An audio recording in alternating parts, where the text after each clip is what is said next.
Welcome to our channel. Today we how to activate Calendly Pro, complete guide step by step clearly. To activate Calendly Pro, start by visiting the Calendly website. Log in to your existing account using your credentials. If you don't have an account, click on the sign up option to create one. Once logged in, navigate to your account settings by clicking on your profile icon. In the settings menu, find the billing or subscription section. Here, you will see the available plans, including Calendly Pro. Click on the Pro Plan option to view the features included.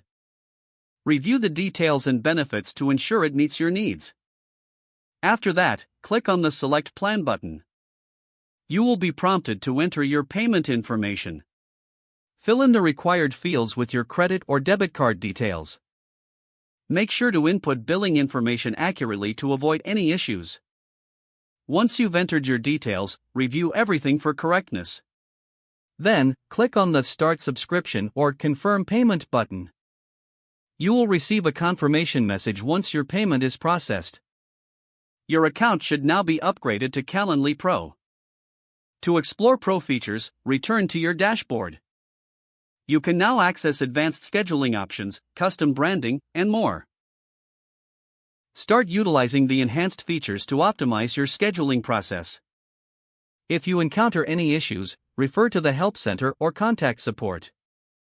Your Calendly Pro activation is now complete.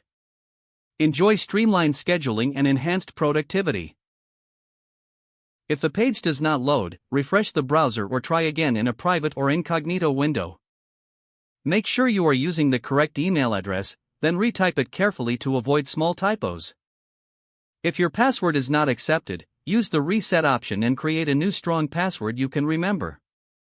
Check your spam folder for verification or security emails, then complete any requested confirmation steps. Enable two-factor authentication if available to improve account security and reduce unauthorized access risk. After signing in, review your profile details so your contact information and settings are accurate. Don't forget to like this video and subscribe to our channel for more step-by-step tech guides.